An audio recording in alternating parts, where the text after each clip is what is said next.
nation sera sanctifiée. Ma nation sera sanctifiée. Ma nation sera sanctifiée en Jésus. Anga fali beta ala yoro bari kabo salola kase bima aywa ale de anye mine bayi aywa amba don fen be jamana kono aywa ni ambese ka ni sondia ka barka lase alama a benedo bara amba don ko gela chama bi donc ni ala yi an dɛmɛ ka se bi ma ayiwa ka ni denw ye hɛrɛ la an bɛ ale fo fɔlɔ ayiwa ka malidenw fana bɛɛ kelen kelen fo dɔw bɛ sen kan dɔw bɛ taama na dɔw bɛ balima dɔw sɛgɛrɛ walisa an bɛ gɛlɛya min na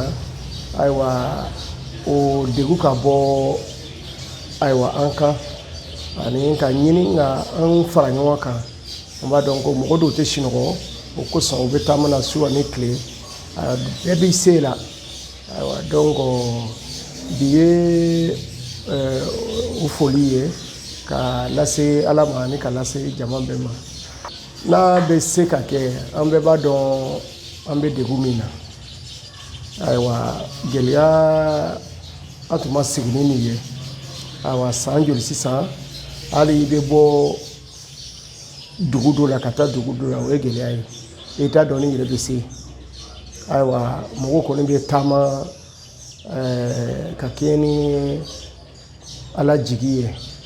n'o tɛ i ma sigi n'a ye ko i bɛ bɔ ka se hɛrɛ la yɔrɔ dɔw la. Ayiwa k'a sɔrɔ fɔlɔ o tun tɛ yen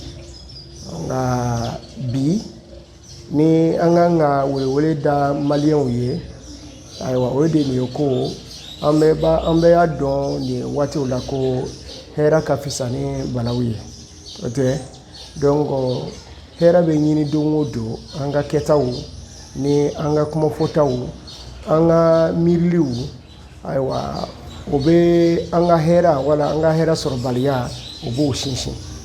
ayiwa donc ka ɲini bɛɛ kelen kelen fɛ an ka dusukun ŋaniyaw yɛlɛma ayiwa ka ala ka miirili ala ka ɲɛsinɛ don an dusukun ɲini an dusukun na walisa an ka mɔgɔ ɲɔgɔn sɛgɛrɛ ayiwa cogo ni cogo bɛnnen ye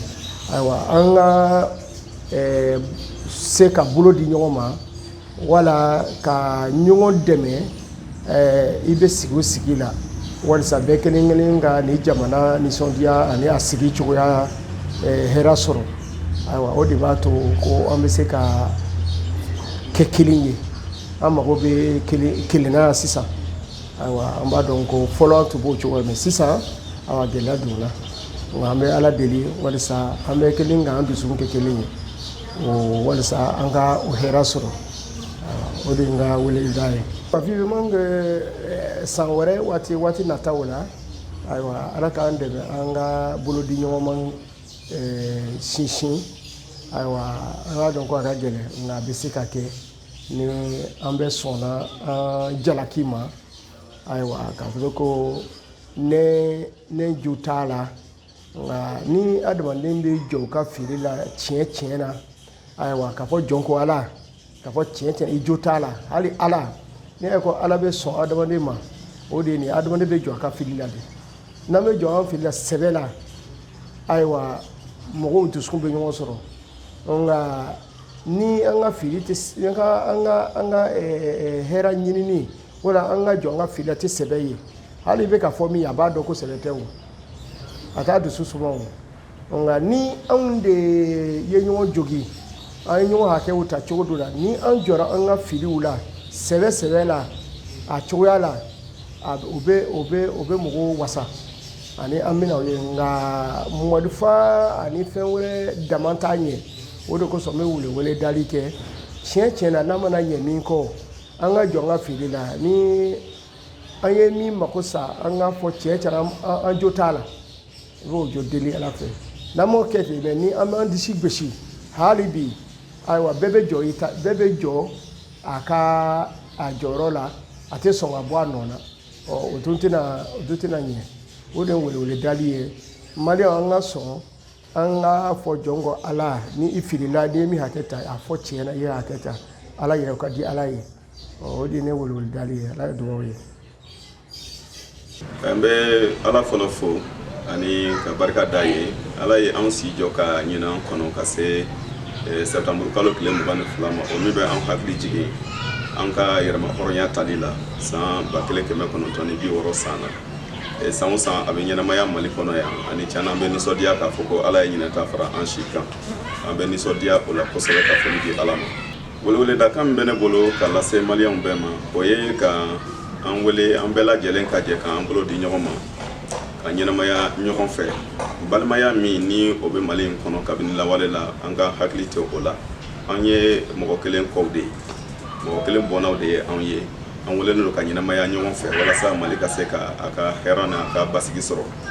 o hukumu kɔnɔna na an b'a ɲini maliyɛn bɛɛ fɛ bolodi ɲɔgɔn ma o de bɛ se k'a to faso in bɛ se ka bɔ nɔgɔ la o de bɛ se k'a to basigi bɛ sigi jamana in kɔnɔ ka fɔ ka bɔn kɛ sigi kɔnɔna na o bɛ anw dɛmɛ walasa ni jamana ka se ka bɔ gɛlɛya minnu n'an b'a kɔnɔ bi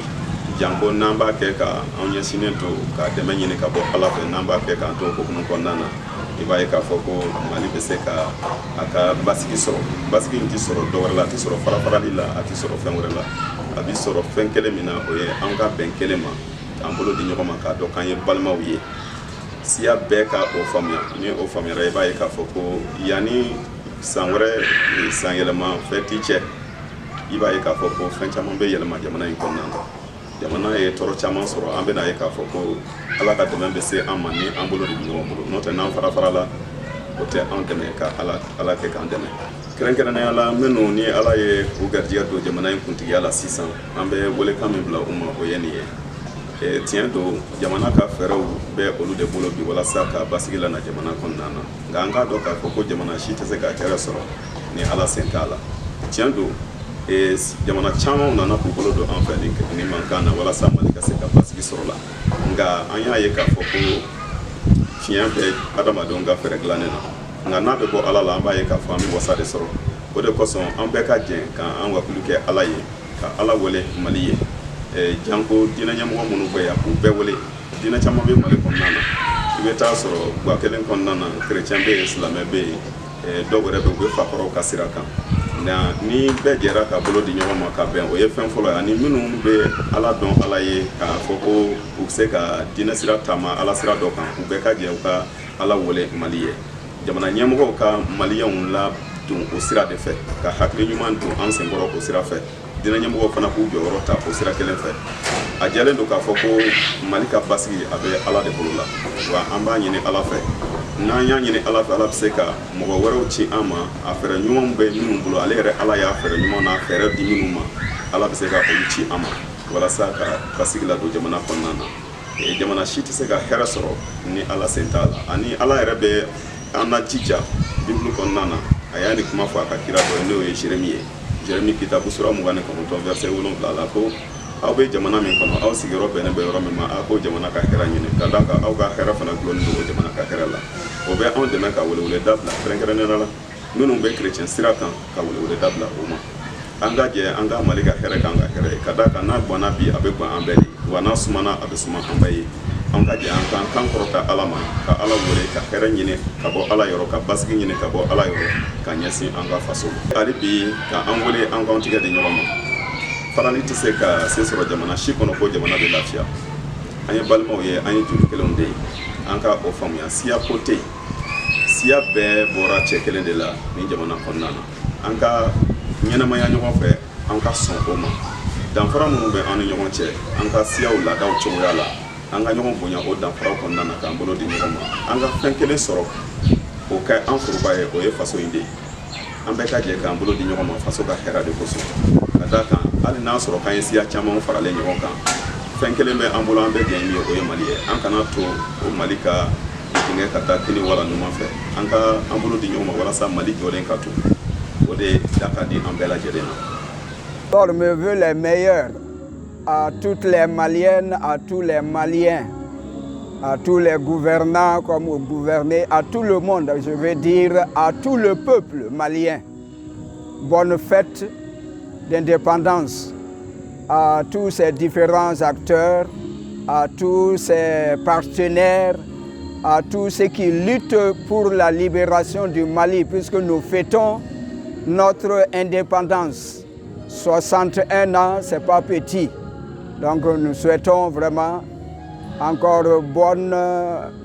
autorité aux différents acteurs. Nous souhaitons une bonne continuité et que l'Église dans le Mali puisse aussi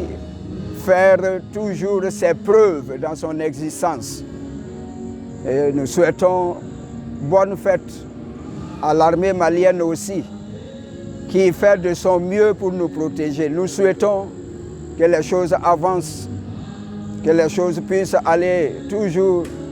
de mieux en mieux. C'est ce que nous souhaitons. La situation n'est pas du tout facile, alors mais nous avons toujours cet espoir en notre Dieu. Nous prions toujours Dieu nuit et jour pour que vraiment la paix revienne, pour que la cohésion sociale soit une réalité. Alors ce que je souhaite, c'est un bon vent à tout un chacun de vous. Alors que Dieu vous bénisse, que Dieu bénisse le Mali, prospère et uni toujours dans son peuple. Le message que j'ai à l'endroit des Maliens, c'est l'unité. J'ai plusieurs fois donné des messages ici à l'église sur la thématique « L'union dans l'unité fait la force ». Et j'ai bien expliqué pourquoi cela. Il y en a qui disent « l'union fait la force ». Chaque fois, c'est ce qu'on nous dit. Mais l'union, sans l'unité, c'est-à-dire sans que le cœur n'y ait, alors toujours ce n'est qu'une hypocrisie qu'il faudrait éviter à tout prix. Alors c'est ce que je lance comme appel. L'union dans l'unité, c'est-à-dire il faut que nous soyons de cœur ensemble, que nous soyons unis dans nos pensées, dans nos idées, dans toutes nos activités. Comme notre devise le dit, un peuple, un but, une foi. Alors il faut que nous ayons le même but, la même foi, alors pour que nous puissions former un peuple. Un peuple désuni ne peut pas marcher, ne peut pas progresser. Et il risque même de s'éteindre. Mais quand nous sommes unis, alors en vérité, nous pouvons vraiment gagner par la grâce du Seigneur. Alors que Dieu nous bénisse. Et vraiment, l'unité est très forte. C'est sacré que nous puissions y arriver. Bon, le dernier mot, c'est qu'on ne parle pas de l'amour sans le mettre en pratique. J'ai eu une fois l'habitude de dire sur une chaîne, comme l'ancien président Feu Houphouët-Boigny le disait, la paix n'est pas un vain mot. Alors, il faut le prouver par le comportement.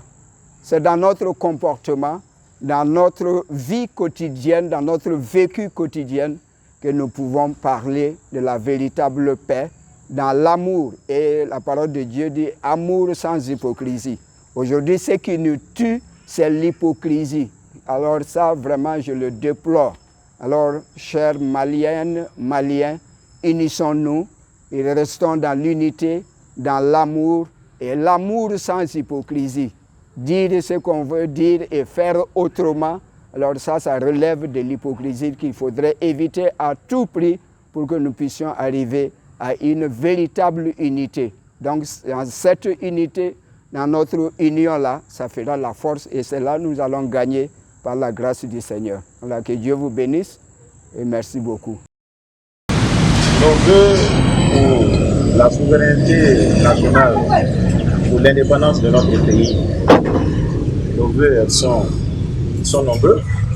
je peux les dire. Tout ce que nous pouvons dire, que nous souhaitons bonne fête de l'indépendance à tous les Maliens, comme à toutes les filles et les fils de cette nation. Que Dieu fasse sa grâce sur cette nation. Nous fêtons de 61e année de notre indépendance. Oui, il y a eu des succès et des hauts, mais nous souhaitons que le Seigneur fasse toujours grâce au Mali, comme aux fils de cette nation, et la grâce de Dieu et sa paix soit sur tout le monde, et que Dieu veille à ce que la sécurité soit, les hommes soient protégés, les femmes soient protégées, et que nous puissions vivre dans la sérénité dans cette nation. Quels sont mes vœux pour cette nation? Nous puissions revenir en arrière et voir réellement ce qui se passe au sein de cette nation.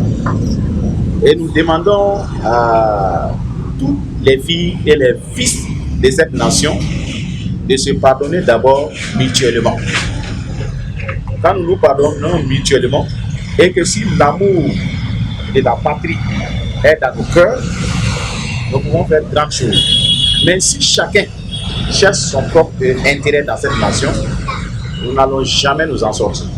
Jamais. Mais le message que je lance à chaque Malien et à chaque Malienne, c'est de revenir en arrière et voir réellement ce qui ne va pas et de pouvoir sauter pour mieux aller faire un grand bond en avant. C'est ce qui est essentiel. Si nous laissons ce pays dans cet état, nos fils et nos filles vont souffrir dans l'avenir. Mais ce que nous souhaitons, que chaque Malien et chaque Malienne reviennent en arrière et que nous puissions bien voir pour pouvoir aller de l'avant.